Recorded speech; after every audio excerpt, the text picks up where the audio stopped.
सुबह ना किचन में एक बहुत बड़ा टास्क था मेरे लिए इंद्रहार की सब्ज़ी बनाना, जिसका मैंने सिर्फ़ नाम सुना था, मैंने कभी नहीं बनाई। मम्मी को बनाते देखा था।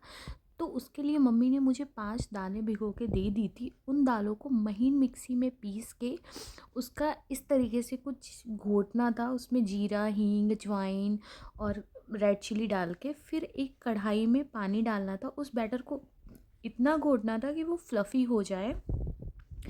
जब फ्लफ़ी हो गया तो इसके बाद मैंने कढ़ाई में पानी डाला और एक थाली में ग्रीसिंग कर ली। ग्रीसिंग करने के बाद ना हम बैटर को उस थाली में डालेंगे और उसको अच्छे से फैला देंगे और इस थाली को भी हम कवर कर लेंगे। सच्ची मुझे ये काम करते टाइम मज़ा तो बहुत आ रही थी, क्योंकि मैंने पहले कभी ऐसा कुछ काम नहीं किया। 20 मिनट के बाद जब हम तो उस थाली को ओपन करेंगे तो देखेंगे, हम उसे नाइफ़ से चेक करेंगे। इफ़ नाइफ़ में चिपक रहा है तो मतलब अभी आपका बैटर रेडी नहीं हुआ है पीसेस कट करने के लिए। बट मेरा नहीं चिपक रहा था तो मतलब ये रेडी हो चुका है। मैंने फिर इसको उतारा और थोड़ी देर के लिए इसको ठंडा किया। जैसे ये ठंडा हो गया, मैंने इसके पीसेस कुछ अच्छे से कट कर लिए इस काजू कतली टाइप्स में। इसको कट करने के बाद ना मैं बहुत डर रही थी कि मेरे पीसेस टूट जाएंगे, बट थोड़े बहुत टूटे। बट हाँ, फर्स्ट ट्रायल था तो चलती हैं सारी चीज़ें, गलतियाँ तो हो ही जाती हैं, कोई परफेक्ट नहीं होता। फर्स्ट मैं बताऊँ, मुझे तो पहले कुकिंग का सी भी नहीं आता था, बट लिटरली अभी धीरे धीरे मुझे सब आने लगा है। लोगों को लगता था कि मुझे बहुत कुछ आता है, बट सच्ची मुझे कुकिंग का सी भी नहीं आता था।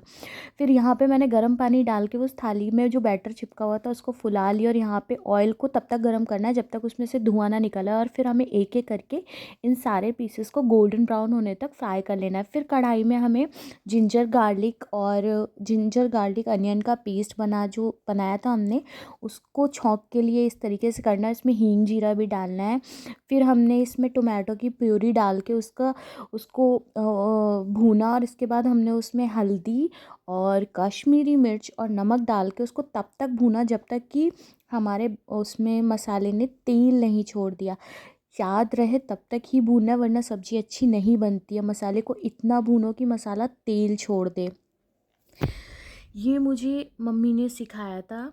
इसके बाद हमने इसमें जो बैटर भीगा हुआ था इसको भी हमने इसमें डाल दिया, और इसको भी हमने तब तक भूना जब तक कि हमारी उसने तेल नहीं छोड़ दिया। लिटरली सुगंध आने लगे ना, तभी हमें कढ़ाई को छोड़ना है। फिर हमने इसमें पानी डाला, और पानी डाल के ग्रेवी को बहुत ज़्यादा खौलाना है, अदरवाइज़ अच्छा नहीं बनता है। ग्रेवी को अच्छे से पका लेना है, पानी जो एक्स्ट्रा वाटर होगा वो सारा उड़ जाएगा। फिर हमें इसमें गरम मसाला डालना है जब एक खौल आ जाए, क्योंकि गरम मसाले का फ्लेवर हमेशा सब्ज़ी में बाद में ही डालना चाहिए, तभी अच्छा फ्लेवर आता है। फिर इसके बाद उसमें एक खौल आ गया, इसके बाद हम उसमें जो हमने पीसेस गोल्डन ब्राउन किए थे वो डालेंगे, और उसको एक खौल तक ही रखेंगे, वरना वो गल जाएंगे। फिर हमें इसमें धनिया की गार्निशिंग करनी है अच्छे से। और यहाँ पे कंटिन्यू हमारी ग्रेवी ना बॉयल हो रही थी। लिटरली मैं बहुत खुश हो रही थी कि फाइनली मैंने ये सब्ज़ी बना ली, और ये सब्ज़ी मेरे लिए बहुत बड़ा टास्क थी आज, क्योंकि आजकल मेरी कुकिंग क्लासेस चल रही हैं तो वो ले रही हैं हमारी मम्मी। तो यहाँ पे मैंने वो पीसेस डाल दिए और धनिया से गार्निश की, तो खुशबू तो अच्छी आ रही थी लिटरली।